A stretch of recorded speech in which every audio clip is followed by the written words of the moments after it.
You already guessed what's inside this Reebok box, and we're gonna check out another question model today.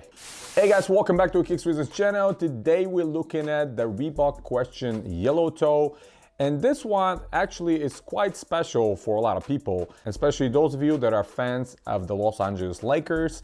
This one goes all the way back when Kobe Bryant was a free agent and looking for a company to sign for a sneaker deal. So he was trying a whole bunch of brands. He tried a lot of Reebok models as well. So he wore a similar pair with the yellow hints, white and yellow, that a lot of people at the time actually wanted, including myself. I know this one did a couple of quick releases last year and this year as well, because the demand of the shoe was higher and a lot of people wanted to get it. Now, seeing it in person, I have to tell you, it's just like any other question. I mean, there's no much difference here in the materials, especially questions that have been released by Reebok in the last couple of years since the production was moved to Vietnam. We have the same great type of genuine leather on the side panels and the same synthetic materials in the back, unfortunately. And here the biggest change and kind of an issue for me is the toe box.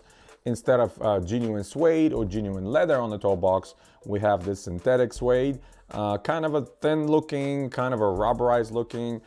So I'm not sure why we were not able to get genuine material there.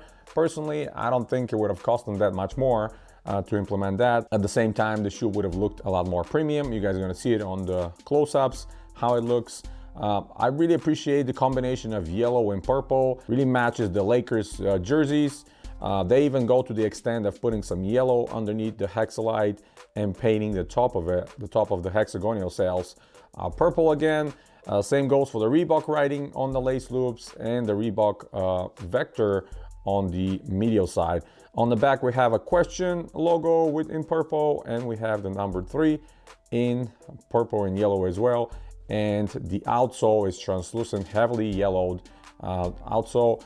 I think these look extremely clean. I mean, say what you want, but the question always looks very clean in this kind of a combination: white, predominantly white upper, and some kind of a color on the toe box. And I will never get tired of getting different colors on the toe box. Back in the day, those of you remember when Reebok were releasing team questions, if you open one of the old East Bay magazines, you will see there's like 10, 12, 15 different colorways of the shoe in versions of mid top and low top, and all of them were amazing. I mean, in my mind, every different color represented a different school or different college or a different team. And if you want to represent your school, you can get the one that matches the colors and wear them, no problem whatsoever. So the shoe was very popular all throughout the years, even since the release day back in '96. So having more colors is always beneficial and always something that I would appreciate. Now, obviously, I would love to see genuine materials all around, just like we've seen back in the early days of the question releases and question retros, including the heel. But I mentioned that in some of my previous videos, the heel really doesn't crease, so I'm not really that much upset about putting synthetics on the heel.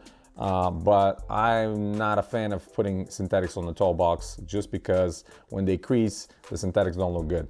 And over time, they don't age well, especially when you have a point of creasing. The synthetics are just not holding their own.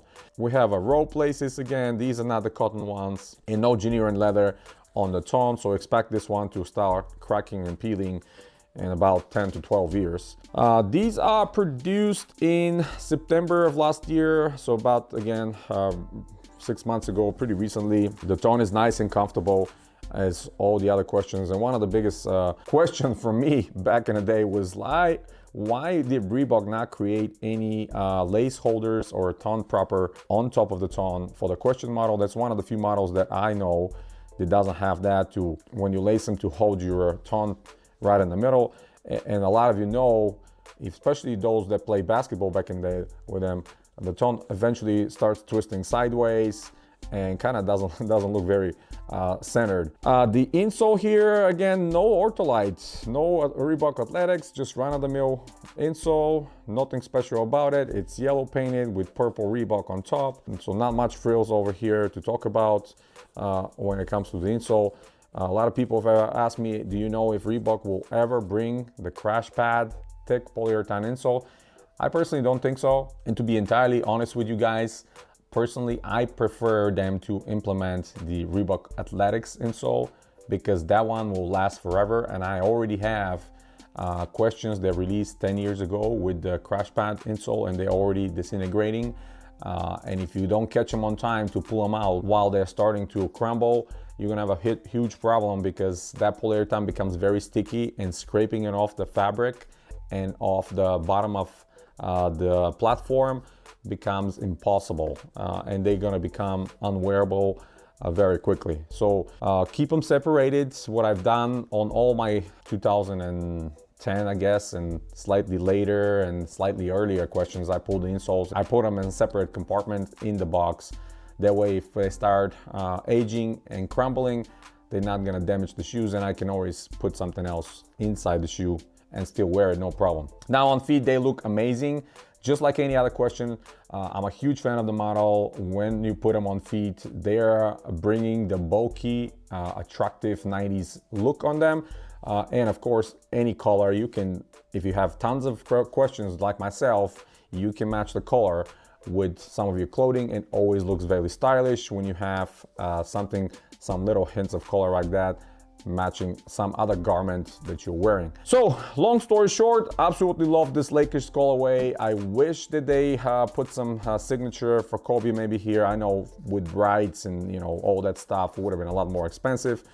But those of you that remember the limited version of the questions they released for LeBron and Kobe back in, I don't know, what, 2012, with their numbers in the back and their initials on the side. These were really nice. And I'm glad that I have the one for Kobe at that time, and I still have it, by the way, that I bought from Packer, I think. And yeah, that's pretty much it, guys. Hit the thumbs up if you like the video. Stay tuned to the channel. Subscribe if you're new. Check out the rest of the videos on the channel. I am the only one to have the most amount of Reebok models on the internet. A lot of vintage models, a lot of newer ones, and I'm gonna continue to show you more and more. I have tons of vintage models coming up to the channel and a lot of new ones. And soon I'm gonna start doing some history videos with a lot of the catalogs and a lot of the papers and a lot of the other promotional materials I've collected in the last 30 some years. Content that nobody else is offering out there when it comes to Reebok. That's pretty much it, guys. As always, you have a wonderful day.